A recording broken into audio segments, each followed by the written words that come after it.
Hi everyone. అనుకోని పెళ్ళి part 40. గమనిక: ఈ పాత్రలు నటులకు సంబంధించినవి కావు. ఇది కేవలం కల్పిత ప్రయోజనం కోసం మాత్రమే. ఏదైనా తప్పులు ఉంటే క్షమించండి. మాన్వి రేయాన్ష్ మీద కోపంతో గది బయటే అతన్ని ఉంచి తలుపు వేస్తుంది. కొంత సమయం తర్వాత రేయాన్ష్ని లోపలికి రమ్మనాలని మాన్వి నిర్ణయించుకుంటుంది. మాన్వి తన నైట్ డ్రెస్కి మార్చుకొని తలుపు తెరుస్తుంది. కానీ రేయాన్ష్ అక్కడ ఉండడు. మాన్వి తలుపు లాక్ చేయదు. తిరిగి వచ్చి మంచం మీద పడుకుంటుంది. మాన్వి రేయాన్ష్ కోసం వేచి ఉంటుంది. కానీ రేయాన్ష్ రాడు. మాన్వి రేయాన్ష్ తన మాటలను సీరియస్గా తీసుకున్నాడా అని ఆలోచిస్తుంది. మాన్వి లేచి చూసేలోపే ఆమె ఫోన్ మోగుతుంది. అది రేయాన్ష్ నుంచి. మాన్వి ఫోన్ ఎత్తగానే రేయాన్ష్ మాటలు వినిపిస్తాయి. క్షమించండి నా భార్య, నిన్ను బాధ పెట్టినందుకు. దయచేసి బాల్కనీకి రాగలవా? వద్దు అని చెప్పకు అని అంటాడు రేయాన్ష్. మాన్వి నవ్వుతూ కాల్ కట్ చేసి బాల్కనీ వైపు నడుస్తుంది. మాన్వి బయట అడుగు పెట్టగానే ఆశ్చర్యంతో ఆగిపోతుంది. ఇది ఏమిటి అని అడుగుతుంది మాన్వి. ఆకాశం మొత్తం బాణాసంచాతో నిండి ఉంటుంది. అది చాలా అందంగా ఉంటుంది. ఒక కలలాగా రంగుల మెరుపులు ఆకాశాన్ని వెలిగిస్తాయి. అప్పుడు మాన్వి దానిని చూస్తుంది. ఆకాశంలో ఆ మెరుపుల మధ్యలో సారీ అని రాసి ఉంటుంది.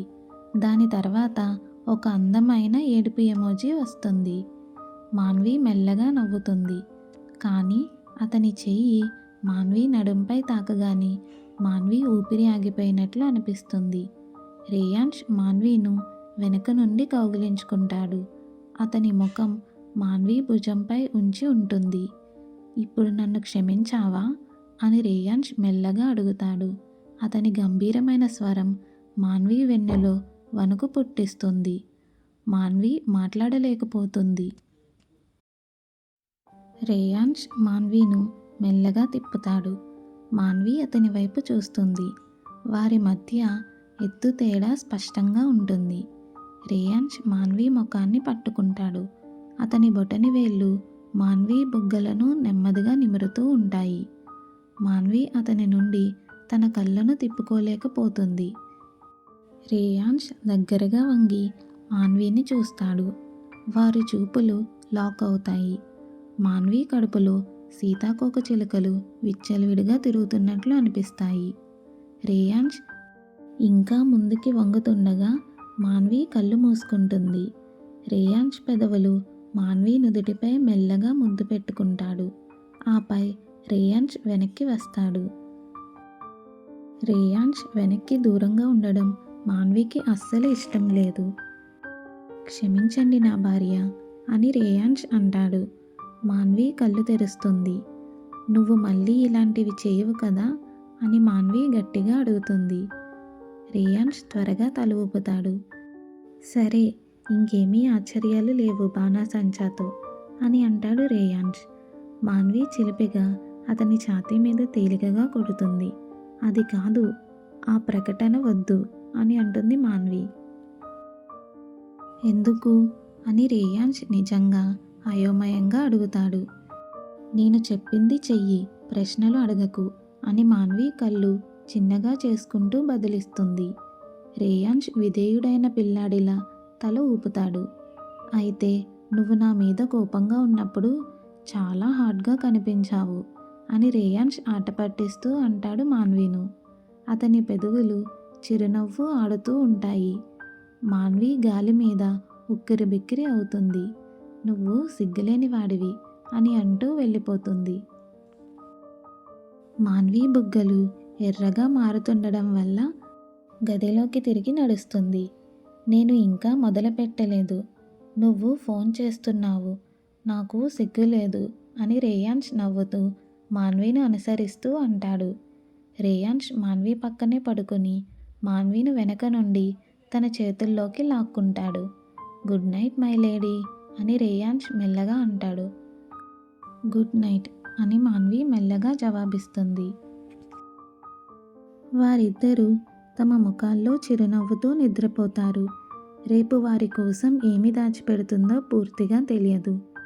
మరుసటి రోజు మాన్వి కాలేజ్ నుండి తిరిగి వచ్చి ఆ భవనంలోకి ప్రవేశించబోతుండగా రియా అకస్మాత్తుగా మాన్వీను ఆపుతుంది. వదినా, మనం బయటకు వెళ్దాం అని రియా మాన్వి చేయి పట్టుకొని కారులోకి లాగుతుంది. ఎక్కడికి అని మాన్వి అయోమయంగా అడుగుతుంది. అదే సమయంలో రియా మాన్వీను తన కారులో కూర్చోపెడుతుంది. వదినా, ఈరోజు మన రోజు. మనం కొత్త పార్లర్కి వెళ్తున్నాం అని రియా కార్ స్టార్ట్ చేస్తూ అంటుంది.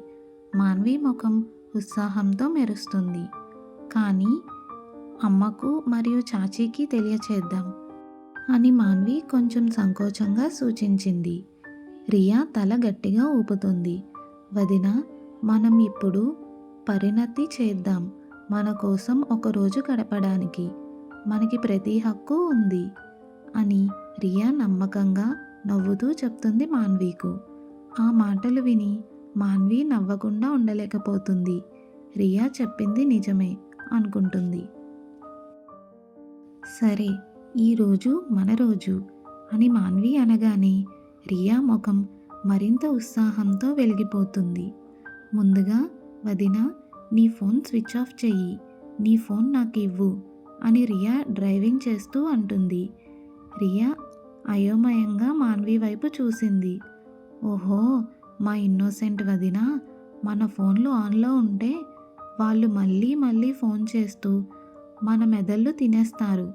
నేను ఎవరి గురించి చెప్తున్నానో నీకు అర్థమైంది కదా అని రియా గొంతు చివర్లో సిగ్గుతో కూడిన టీజింగ్ టోన్లో చెప్తుంది. మాన్వి పగలబడి నవ్వుతుంది.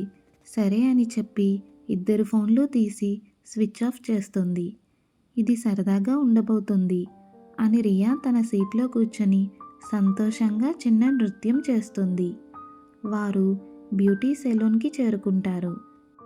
మాన్వి లోపలికి అడుగుపెట్టిన క్షణమే అది యదువంశీ కుటుంబానికి చెందినదని గుర్తించగలుగుతుంది. విలాసవంతమైన ఖరీదైన ఇంటీరియర్స్, మచ్చలేని అంతస్తులు మరియు క్లాసీ డెకర్తో అది ఆడంబరంగా కనిపించింది. కానీ విచిత్రంగా అది పూర్తిగా ఖాళీగా ఉంటుంది. ఇక్కడ ఎవరూ ఎందుకు లేరు అని మాన్వి చుట్టూ చూస్తూ అడుగుతుంది. నేను దానిని మన ఇద్దరి కోసమే బుక్ చేశాను అని రియా గర్వంగా చెప్తుంది. రియా ఉత్సాహాన్ని చూసి మాన్వి నవ్వుతుంది. గుడ్ ఈవినింగ్ మేడం అని సిబ్బందిలో ఒకరు మర్యాదగా వారిని పలకరించారు. రియా మరియు మాన్వి తిరిగి నవ్వుతారు. సిబ్బంది వెంటనే వారికి తాగడానికి రిఫ్రెషింగ్ పానీయాలు మరియు కొన్ని స్నాక్స్ అందిస్తారు. ఈరోజు మీరు ఏం చేయాలనుకుంటున్నారు మేడం అని మరొక సిబ్బంది గౌరవంగా అడుగుతారు. అంతా అని రియా ఉత్సాహంగా ప్రకటించింది. మాకు hair cut, massage, facials, manicure, pedicure, spa అన్నీ కావాలి అని చెప్తుంది రియా. సిబ్బంది తల ఊపి వెంటనే ఆ పనిలోకి దిగారు. మరో పక్కన రేయాన్ష్ మాన్వి ఫోన్ ఎందుకు స్విచ్ ఆఫ్ చేసి ఉందో అర్థం కాక ఆశ్చర్యపోతూ పదే పదే మాన్వికు ఫోన్ చేయడానికి ప్రయత్నిస్తాడు. రాత్రికు మాన్విను డిన్నర్కి బయటకు తీసుకెళ్లడానికి రేయాన్ష్ ప్లాన్ చేశాడు. అది మాన్వికి చెప్పడానికి ఫోన్ చేస్తున్నాడు. బహుశా మాన్వి లివింగ్ రూమ్లో ఉండవచ్చని అనుకుంటాడు రేయాన్ష్. రేయాన్ష్ రాత్రి ఇంటికి వచ్చిన వెంటనే మొదట అడిగింది మాన్వి ఎక్కడా అని. మాన్వి ఎక్కడ ఉంది అంటే నీ ఉద్దేశం ఏంటి? మాన్వి నీతో లేదా అని రేయాన్ష్ తల్లి అయోమయంగా చూస్తూ అడుగుతుంది. మాన్వి నాతో ఎందుకు ఉంటుంది? కాలేజ్ నుండి తిరిగి రాలేదా అని రేయాన్ష్ అడుగుతాడు. అతని ఛాతీలో అప్పటికే భయం పెరుగుతూ ఉంటుంది. లేదు, మాన్వి కాలేజ్ నుండి తిరిగి రాలేదు అని చాచీ చెప్పగానే రేయాన్ష్ వెంటనే డ్రైవర్ అర్జున్కు ఫోన్ చేస్తాడు. మాన్వి ఎక్కడా అని భయపడుతున్నప్పటికీ తన గొంతును ప్రశాంతంగా ఉంచుకుంటూ అర్జున్ని అడుగుతాడు. నేను మేడంని ఇంటి దగ్గర దింపాను సార్ అని అర్జున్ స్పష్టంగా భయపడుతూ అంటాడు. అమ్మ ఈరోజు ఇంటికి రాలేదని చెప్పింది అని రేయాన్ష్ బదిలించాడు. అతని లోపల భయం మరింత పెరిగింది. నేను మేడంను మెన్షన్ దగ్గర దింపాను సార్, మీరు సీసీటీవీ చెక్ చేయండి అని అర్జున్ చెప్పగానే రేయాన్ష్ కాల్ ముగించాడు. రియా కూడా సాయంత్రం నుండి ఇంట్లో లేదు అని చాచి ఆందోళనగా చెప్పింది. రేయాన్ష్ భయం తీవ్రమవుతుంది. వారిద్దరూ ఎక్కడికి వెళ్ళి ఉండవచ్చు అనుకుంటూ. రియా కాలేజ్ నుండి మాతో తిరిగి వచ్చింది అని రాజ్ రియాకు ఫోన్ చేయడానికి ప్రయత్నిస్తూ అంటాడు. కొంతసేపటి తర్వాత రేయాన్ష్ పైకి చూసి మాన్వి ఫోన్ స్విచ్ ఆఫ్ అయిపోయింది అని నిరాశగా అన్నాడు. రియా ఎక్కడా అని అకస్మాత్తుగా గదిలోకి అడుగు పెడుతూ జై అడుగుతాడు. అంటే నాకు రియాతో కొంత పని ఉంది అని జై అంటాడు. కానీ రేయాన్ష్కు ఏదో తప్పు జరుగుతోందన్న భావన కలిగింది. వదిన మరియు రియా సాయంత్రం నుండి ఇంట్లో లేరు అని ధర్మ్ జైకు చెప్తాడు. జై ఆందోళనతో రేయాన్ష్ వైపు చూశాడు. రేయాన్ష్ సీసీటీవీ ఫుటేజ్ చూశాడు. అర్జున్ చెప్పింది నిజమే. మాన్వి ఇంటికి వచ్చింది. కానీ రియా మాన్విను తన కారులో ఎక్కడికో తీసుకెళ్ళింది. Next part continuous. రేయాన్ష్ మరియు మాన్వి అనుకోని పెళ్లి జీవితాన్ని తెలుసుకోవడానికి లైక్ చేసి, షేర్ చేసి, సబ్స్క్రైబ్ చేయండి. Thanks for watching.